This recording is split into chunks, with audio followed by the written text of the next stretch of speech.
Ladies and gentlemen, before the start of deliberations on today's topic, let me have the privilege as the president of NISSMAT to introduce this international institution. Established in 1990, it has now become a think tank organization with association of more than 90 experts and scholars on various subjects who provide inputs to us. Our forum has conducted a number of webinars and interactive sessions which have received massive response. I am sure our session today would be of great interest to you all. Thank you. Good morning, good afternoon, and good evening, ladies and gentlemen. I welcome you to this NISSMAT podcast, where we tackle some of the most pressing security and societal challenges facing our world today. In this episode, we turn our focus to a deeply unsettling issue: grooming gangs in the United Kingdom. Over the last 2 decades, a disturbing pattern has emerged, revealing organized networks that have preyed on vulnerable individuals, particularly young girls. How do these gangs come to exist? What systematic and societal failures allowed them to operate for so long without intervention? And most importantly, what can we learn from these harrowing cases to prevent future exploitation? To help us unpack this critical topic, we are joined by Neena Rai, a distinguished author and researcher. Neena is the author of Amazing Ayodhya and Adbhut Ayodhya and holds an academic background rooted in mass communication and psychology. Her research into child sexual abuse, coupled with her expertise in clinical psychology, offers valuable insights into this complex issue. Neena, welcome to the podcast. Thank you so much. Thank you for having me for your podcast. This question of grooming gangs has emerged in the recent past. Especially, it has come out from the media in the United Kingdom. What is actually meant by grooming? So grooming gang, for that matter, grooming is a short form. It's called sexual grooming. The correct term is sexual grooming, and it means a preparatory process in which a perpetrator, which is a pedophile, gradually gains a person's trust with the intent of being abusive. But technically speaking, this is the description they're giving, but technically speaking, they're rapists and they're pedophiles. So how do pedophiles get their victims or prepare their victims to be complicit in sexual acts? And how do they operate? Uncle, they operate in gangs, and so they have these. So there are gangs that operate. They target children, and then they start grooming them. And once a child is trapped, then they totally exploit the child. So let's say, for example, do you want to understand how they operate in gangs or how they operate on victims? Both of them actually are equally important. Equally important. Okay, so first I'll tell you how do they operate in gangs. So they have a network of people that kind of are driven together in all of this, and then they go ahead and trap children. So how do they trap children? That is called how do they groom the victims. So in order to groom the victims, first they have to identify the victim. And there are specific criteria. We'll get on to that criteria because it is important to learn what sort of a person or what sort of a child becomes a victim, because not every child will become a victim. So first of all, they will zero down on a child. They will try and establish contact with that child, and and generally, when I'm saying child, these children are in school, or these children are in social homes, or these children are in adoptive homes, or these children are, generally in the cases that we've seen are more from the lower socioeconomic classes. They are the ones reported, and they are the ones who have had very, very tragic ends. So there are different ways they approach. So for example, in schools, they will first establish a contact with a younger child, a young, so let's say a schoolboy. So they'll want to get introduced with a schoolboy. A lot of these grooming gangs operated in hookah bars. A lot of them operated from kebab shops. So a lot of children would come to these places to eat, to have food. And then what they started doing was that they started giving them free food, free treats, and these men would then come in flashy cars. So they're trying to, so, and then at first they were friends, they were groups of friends. Then one person will become so and so's boyfriend, let's say a target girl's boyfriend. Then she'll be roaming around and all the other people will be like, oh wow, she's having such a good time, and obviously they show them a very good time. And these are taught to the men. How to groom these girls is also taught to the men. So then they go around roaming around, and they become the envy of the other children. Oh wow, they're having such a great time. Then over a period of time, when they have to win the child's trust. Now the winning of the child's trust happens over, let's say, 2 months, 3 months, 6 months, and it can also take up to a year. Once the child's trust is there and the child trusts you implicitly, they make themselves indispensable to the child, and they make themselves appear as if I am the only one who cares about you. I'm here for all your problems. I'm here for you to solve them. There is no one that cares more about you than me. This is the kind of trust they take from the children. And despite these children having parents, so they also kind of brainwash the children against their parents. And that vulnerable age, children can be easily brainwashed. Once there is an implicit trust that the child has, then they start sexually exploiting the child. How do they do that? They do that because they'll start doing lots of favors to the child, whatever the child wants. So it's give, give, give, give, give. And one fine day, it is payback. And when the payback happens, it doesn't happen immediately. During this time, when the trust is established, then when they escalate the establishment of the trust, they start showing behaviors that are scary for the children. So for example, if the child doesn't agree on one thing or doesn't listen to them, then they'll show their aggressive side.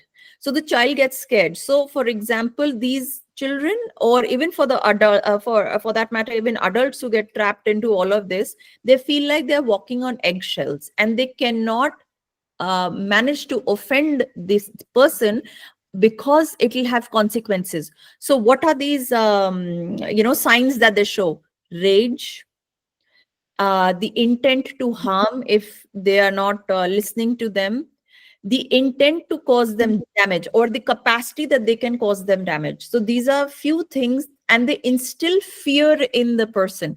This is basically training. So there are two ways you can train an animal, either by the carrot or by the stick, right? So first they give the carrot and then comes the stick. So this is where the stick comes. Now the child is totally under their control because they are giving what they want. The child is getting what they want, and also now the stick has come. Now they have to obey, and now it will be payback time. So what is payback time? Payback time is now they have to so now the boyfriend asks for payback.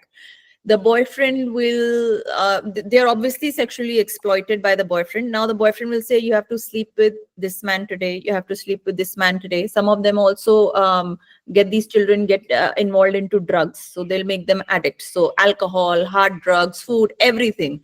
And we have to get drugs for you, so you have to sleep with this man. Oh, I need money. So there are some who will play victim also. So let's say a taxi driver will say, I need money, I don't have money to pay my rent, why don't you sleep or go on a date with my friend? When they'll be exploited. So there is this girl, she was exploited by a 50-year-old man when she was barely a teenager, 50-year-old. And he, after he raped her, he said, I love you. And he was her boyfriend. When it came to the birthday of that man's nephew, he made her sleep with the nephew as a birthday present. So in this, the whole families are also involved. Neena, what is the age bracket in which these children get lured by these gangs? Uncle, they can start any time above the age of 9. And As low as 9. as low as 9. And majority of the in London, the cases that we have seen, the rape cases have been as low as 11 and 12. So, and then they go up to 18, and if they are so majority of the target are white Christian girls. They're also Hindu and Sikh girls, they are targeted, but not with the ferocity that the white in that country. So not with the ferocity. With Sikh and Hindu girls, they'll target them as adult women as well.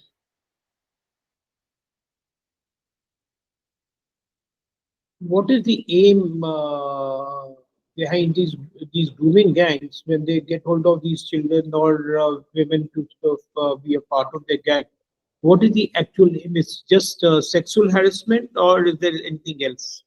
So, uncle, there are two types of pedophiles. There is an ideology behind this pedophilia. One kind of a pedophile is a deviant, the one who has a deviant psychological mental problem. These men work as individual or groups, right? The other is a religious based motivation. And the majority of the grooming gangs that we have seen are Pakistani Muslim grooming gangs. These are members of Pakistani Muslim grooming gangs. And it is 100% a religious based motivation, religious and cultural based motivation, 100%. And they are the ones who have been the most active, and majority of the victims, let's say if the grooming gangs are, and I'm just giving you approximate figures, if there are 100 rapists amongst them, I think 96%, 97% are Pakistanis. Maybe one or two here and there, or a few here and there will be non-Pakistanis. There are also Bangladeshis, and their numbers are fewer. So East or West Pakistan, both are involved. So this is the Pakistanis are generally involved with the grooming gangs in the United. Yes, yes. Grooming gangs are across the world, but majority of the ones that are happening in this country are Pakistani. Are there any socio-economic factors also that lure the children to these grooming gangs, or it is purely a religious methodology that they apply? So the targeting, uncle, is how they operate. It is not that they are poor, so they are behaving like this. No, these men have an agenda. They want to conquer the white British land. And they have this concept, which, you know, if you will read online, these concepts will not, they'll deny these concepts. But there are these concepts called Male Ganimat and Milk al-Yamin, which the Pakistanis follow. Male Ganimat is Male Ganimat is the bounty of the war that they have won. So they think that we don't consider that we are under war, but they think that there is a war going on. It is in their mind they are in a war, and every girl who is a white in their land, British, so the war is with the people of the original inhabitants of the land. So in UK it will be with the white British girls, in India it will be the Hindu girls, in Australia it will be the Australian girls. Let's say, for example, in Australia, they were targeting Greek girls, and they were Turkish men, or so the Turkish would, because there are these ancient things that they are trying to cover, so it's basically Muslim versus Christian, Muslim versus Hindu, and depending on the place that they are enacting it upon, and Turkish versus, let's say, Greek. These are the kind of phenomena we see. Male Ganimat means that this is a land that we have to conquer, and any woman who is not of our thing is Male Ganimat, that she should be conquered. That this is our conquered land, and so we can do what we please with her. And the other is Milk al-Yamin. Milk al-Yamin means a sex slave. And in fact, I was listening to this Islamic scholar, and she said something really bizarre. She said that and these are women who say that you can have as many sex slaves you can want. A man can have not more than 4 wives, but uncountable sex slaves. So therefore, they have explicit permission. Their women allow them to do these things. So when we say of socio-economic status or whatever, they are irrelevant. In fact, the poorer they are, the worse it is, because then they are only devoted to this ideology. They are not interested in earning money. So if they earn money, how do they earn money? They get these children into prostitution. They sell these children, and if the children die, sometimes they even harvest their organs and they sell it across. There are reports like this as well, that there is this organ harvesting. Pakistanis lead the case here, even in Bangladesh, even in Bengal, even in India and Bengal. There were these corpses that were being sent during the 80s, maximum corpses, baby corpses, even normal human corpses, they were being sent. Of course, you can get into the details of it. I mean, who was involved? Nobody will release the details of who is involved, but we know that these things go on. Kidneys, for example, human trafficking, all of this, uncle, is involved. It is all interrelated. And so the socio-economic, how they will get you, how they will capture you, and what they do with you depends on the victim's socio-economic status. So a higher socio-economic victim is treated and attacked differently. A middle-class victim is attacked differently, and a lower socio-economic victim is attacked differently. Majority of the times, the ones who are, any of these can be sold into prostitution. But the higher socioeconomic class victim, let's say, if they have to groom children from in one of the most expensive schools, so they don't go there to give them food, because food has no meaning to people who are from rich families, right?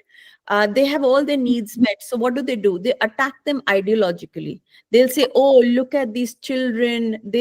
I know of this school wherein the mother called me up for help. And this is one of the most expensive schools in South Delhi. And they were printing books on Gaza of very, very terrible pictures of children, how they have been dead or bombed, or what Israel is doing to them, what the Jews are doing to them. And they would give this to the children to brainwash them. They would brainwash the children so much so that the mother told me that the child had gone against the parents. So we Neena, tell me something. Let's say a child has been brought into the grooming gang. One, how does the law enforcement come to know that there is a problem? Number two, how does the child get out of this entanglement that she's got herself into? Many a times children don't understand the entanglement that they are into. It is very important, therefore, for parents to teach the children beforehand. And parents can only teach the children beforehand once they are aware of this issue. Before, a lot of times people get trapped. They don't know they are trapped unless they listen to what is going on, and they listen. If people don't know what grooming gangs are, do you think they can recognize the child is trapped by a grooming gang? They cannot understand. They know something's wrong, but they can never put a finger to it. So let's say a child is trapped. How do they do that? So it's a very difficult process, because the child is convinced that the person, that their perpetrator, is the one who cares for them. Secondly, I was watching this Sikh girl who was caught by the grooming gangs, and she was groomed. She was made against her family. She did have a strict father, and they said, and even like the Pakistani Muslims would say this to the Christian girls, that your family is never going to accept me. I'm a Pakistani Muslim. I'm this. So they would always play the victim. And so the child would feel that, I have to protect them, and, I have to, keep them safe. So this is what they would do to the child, that the child wants to protect them. Secondly, they would say, your father is going to kill you. So they would make a wedge between the parent and the child and say, not only will you be killed, I will also be killed. So at that point, the child's brain is so brainwashed that they think that the other person is a benefactor than the parents themselves. And this entrapment works in all socioeconomic classes. Neena, that means bringing awareness into the children into the children who are school going children. I think that is a very important factor. So it needs a school curriculum to be this subject to be added into the school curriculum. It needs a parent awareness, and it needs the media to play a very big part in Correct. awareness. Correct. Uncle, I'll tell you this, yes. And uncle, the choosing of the victim is also a very different process. The choosing of the victim also takes a few months' time. It doesn't happen automatically.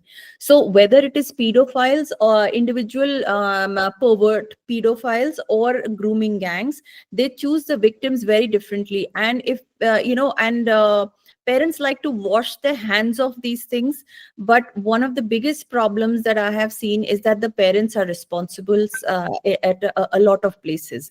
So first of all, the child who is targeted is a child that the parents have mocked publicly or shamed publicly.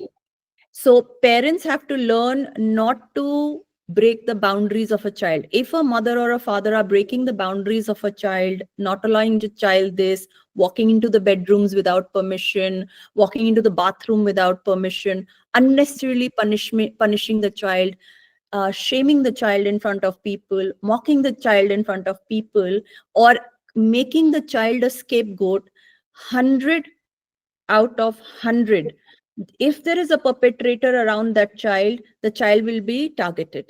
Number one.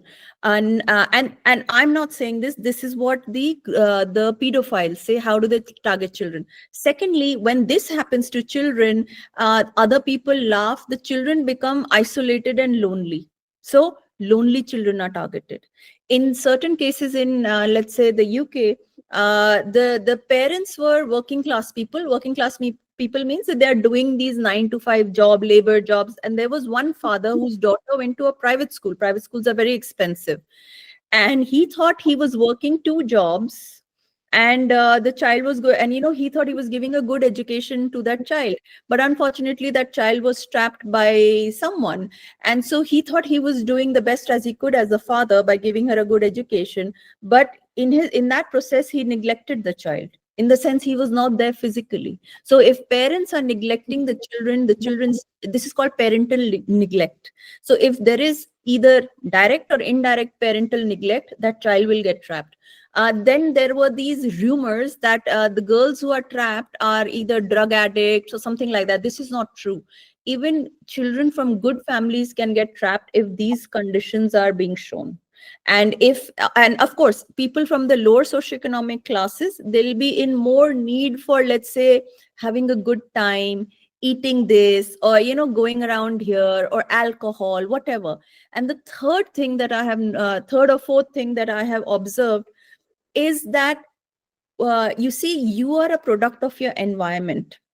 The child that gets trapped by these men is the child, bless you, is the child that let's say, for example, in the family there's a lot of emphasis on having good holidays, or having a great time, or having alcohol, or having expensive food in restaurants, or having flashy cars, or being very wealthy. So that child is going to find a groomer who will give her exactly that. So for example, a family that really values, oh look, he's got so much money, oh look, he went abroad, oh look, he's like this, guess what, that child will get trapped by that man. So never ever build a person in front of a man. And I'm saying this because I have talked to numerous victims, and these are the things that they have told me.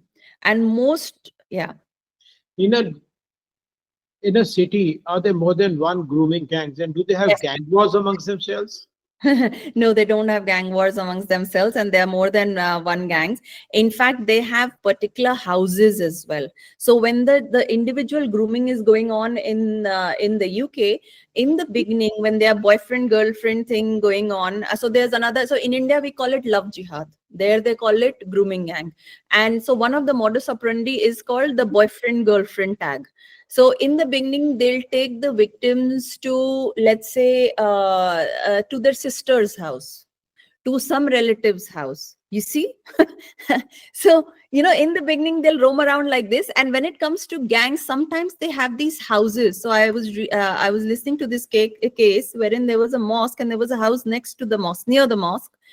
That house was used as a place wherein the girls were left, sometimes chained, and then there was this thing, folder at the back of the door, on which man has accessed. So that man had to tick his name and say that he was there. At the end of the month, these men paid rent for that house. So basically, it's prostitution. And they would find these places. These grooming gangs started operating through kebab shops, near schools, near welfare places, wherever these victims, or wherever these vulnerable children were.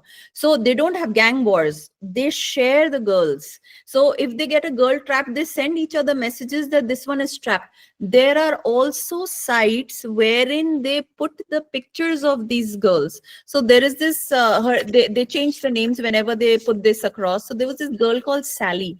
Now the parents started looking for Sally, they couldn't find her. So the mother finally found her on a prostitution website of Pakistanis, and Sally had a Pakistani flag wrapped around her. And she hated white men, and she only wanted to date Pakistani men. And so somebody in a pseudonym became a girl and tried to contact one of the put their profile on to see who all respond to her. This is a fake profile. And so they said, the question they asked was, are you as good as Sally? And that girl had gone missing, and the parents were looking for her, and she refused to even come home. So they operate in gangs, but there are no gang wars. There is gang sharing. Let's talk of a few cases which have really caught the eye of the public. So one of the worst cases that I read was about this girl called Lucy Lowe. And Lucy Lowe had a boyfriend. When he met her, he told her his age was lesser, and his name was Azhar Ali Mahmood, 26-year-old, and he was 26. He burnt her alive. And she had given birth to his child when she was 14, and she was pregnant with another child at 16. She was in the house. So threat is a way of keeping them, once they are trapped, threat is a way of keeping them docile. And she was in the house with her mother, her sister, who was a special child. The sister was 17, Sally was 16, Lucy was 16. And this man came, doused the whole house, and burnt her alive, and her unborn child. So he killed 4 people. And this they did to keep them under control, to keep them this. And this man had been exploiting her, sending her to, so it's, uncle, the exploitation is very bad. So this is one of the cases. Now there is this girl called Charlene, and there was this shop called the Funny Boys Kebab Shop in Blackpool. And they raped and killed her. And it is said that the persecutors said, the girl side said that they, in order to hide the body, her body has never been found, and it's really bad. It is said that they cut her into pieces and they mixed her in kebab and they fed her to people. and they made a joke out of it, and the police could not obviously find anything to prove that, so these men are now out. And there was another girl called Lorraine Cox. Now Lorraine Cox was not a small girl, she was an adult, and she was butchered over another kebab shop. And this is the same as in India, you have the Shraddha Walker case, you're butchering girls and keeping them out like this. And there was another victim. There was a victim called Victoria Agoglia. Now, Victoria Agoglia was one of the Rochdale grooming gangs member. She was a victim, and they gave her an overdose of heroin and killed her. And they kept her in a cage, and they made her act like a dog. And these are all very, very small girls. And she died at the age of 15 in 2003.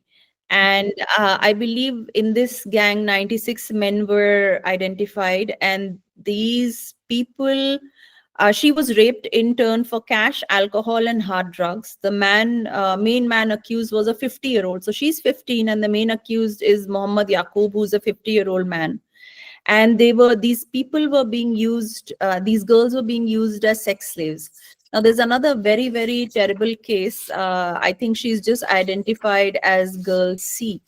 And there's a man called Muhammad Karar, and this man has been punished. Now, Muhammad Karar, and this girl was not even a teenager; she was just a 12-year-old. At one time, there would be 4 men gang raping this child, and she's not even a teenager. So and this is gross.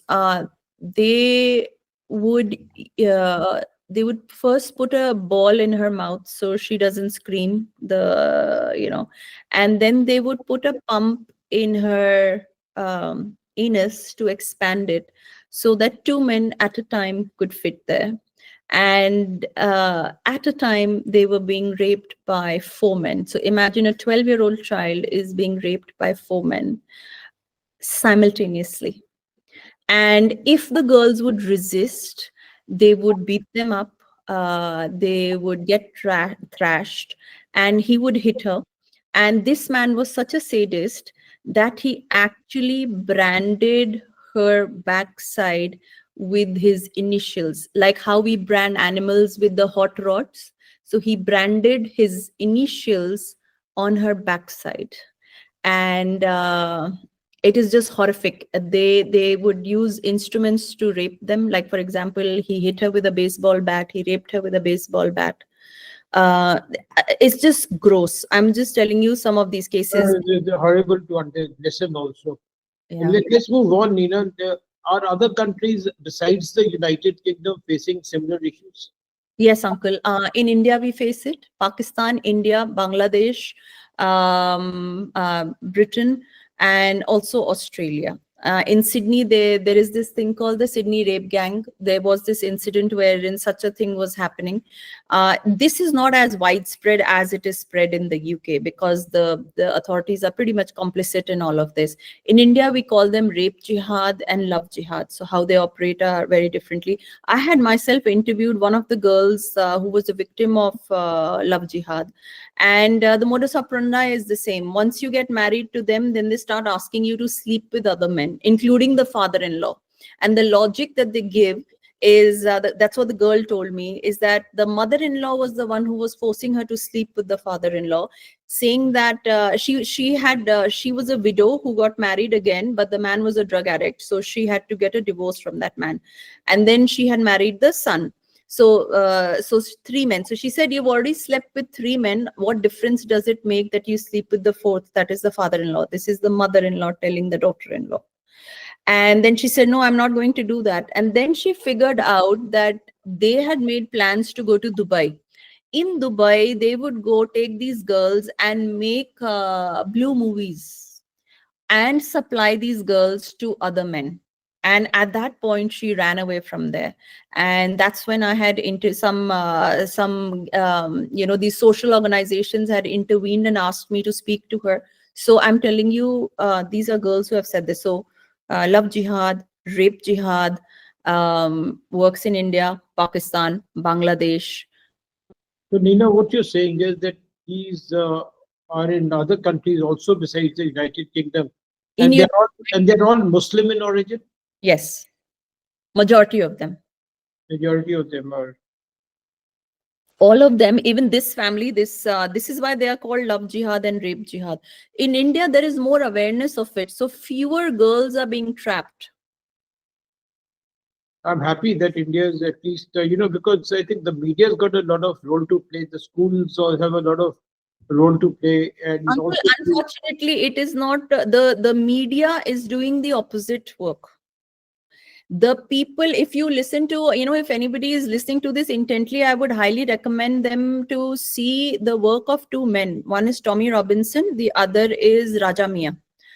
Tommy Robinson actually appreciates the two people, the two organizations, and he says it is the Gurudwaras that have helped in the UK, certain sects in the Gurudwaras, the leaders, and the temples. And I know that the Hindus and the Sikhs have helped the girls to protect them in these countries. And I know that the Vishwa Hindu Parishad in India did a massive amount of groundwork informing the girls and the families, teaching them, telling them. And that is why the Vishwa Hindu Parishad was targeted, and they tried to deny them, they made them out as in right wing fascist ideology. No, they were trying to protect the children. So Tommy Robinson actually talks about it, how the temple organizations and the gurudwaras were trying to protect the girls in the UK, but this is not being done for the Christian girls, and that is why majority of them. now, Neena, you have these grooming gangs coming up. The best way, I think, is to kill the grooming gangs before they get formed. Is it possible to do that? Uncle, law, so how they have done it is that they have taken the law. See, Uncle, there are people you can buy at every level. And then there are people who need power. And so the politicians are complicit in it. Because the politicians are complicit in it, the police gets complicit in it. So let's say, for example, do you think any of this will happen if this was, let's say, Samajwadi Party? If in India there was Samajwadi Party, you think they were going to take action? The answer is no. So we have their equivalent Labour Party in the UK. What did Mulayam Singh say when the men were raping? He said, "Ladkon se choti choti galti ho jati hai." Is it a mistake? Is it something that you do this? So you will have these kind of reasons coming everywhere. So the chain starts from top and then comes down. And it's actually a catch-22. So the local level mosque or the local level people will give the vote banks, will form the vote banks and say, we will make you win. No, I understand that, but how can we prevent the formation of grooming gangs?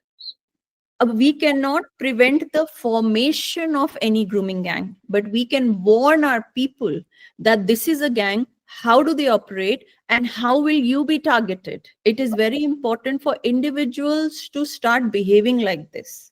And we don't know which person has infiltrated where, right? So basically it's saying that you don't know when the rain will come, but at least carry an umbrella. So awareness first needs to comes to the parents, then the parents need to tell the children, and even in schools we need to be taught this. But the sad part is majority of the pedophiles, where do they work? They are working in very close contact with children. So whether it is NCC, whether it is a lot of men in uniform, whether it is in schools, whether it is in daycare centers, whether it is in social organizations, all these men are working there. Even let's say social organizations. I was reading this case about a girl who was married to one of her groomers, one of her rapists at the age of 16 in an Islamic wedding. And who was there when they got her married? The social worker was there. And how did she manage that the wedding has happened? She made the in-laws the caretakers of the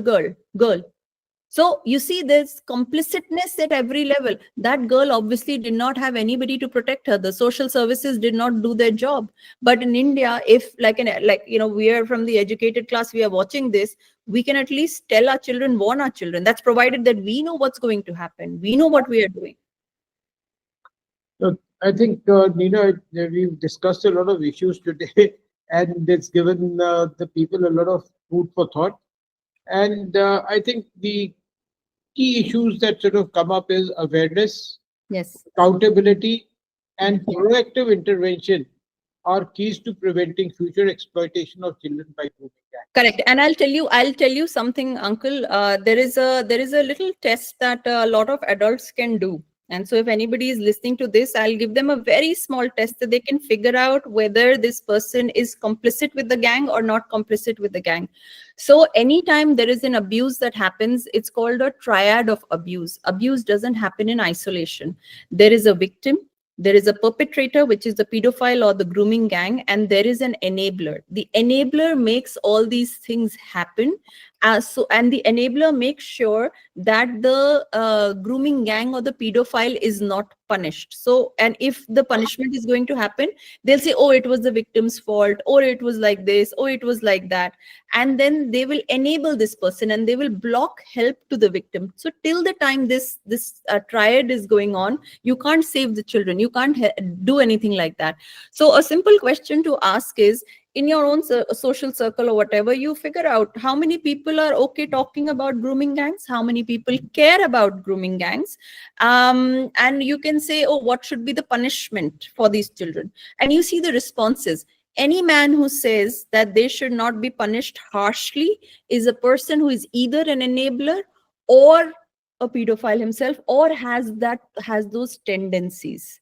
Any man who says that a girl who comes across and talks about how she was groomed or what she happened to her, what she was raised, or she was raped, if he says, oh, she's saying all of this because she wants attention, that man is complicit. He probably is an abuser at certain level. So you can have this test in your social circle, and if, let's say, you want to contact your school, you want to know what their attitude is, what they'll do with this, you ask them these kind of questions, you will see. So for example, this is a test that parents do to their children. So if you want to know who is a guilty party, so let's say there are 3 children in the house, and a father comes and somebody has dropped ice cream on the carpet. So you don't know. The children are saying, I don't know who's dropped it. So this is a psychological test. So they say, what punishment do you think that the child should get who has dropped ice cream? So the children who haven't dropped ice cream will say, oh, there no TV for 1 week, no ice cream for 10 days. So the one who has dropped the ice cream will say, what punishment? There should be no punishment. It must have happened by mistake. So you know who the guilty. The same thing you need to apply to your social circle, your schools, wherever you want to know.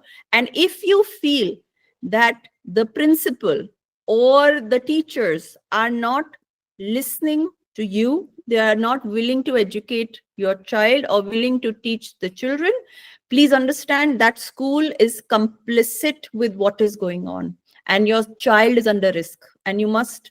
So it is also the teachers who need to be taught as to what this is all about, because if they haven't experienced this or they haven't been taught this, the teachers also won't know what they're looking at. Uncle, they know. They know. Okay. So thank you, Neena. I think we come to the end of our time. And thank you for sharing your insights, and thank you to all our listeners for joining us. Stay tuned for our next episode, where we continue to explore pressing global issues. Until then, stay informed and stay safe. And thank you, Neena. Thank you very much. Thank you, Uncle. Bye.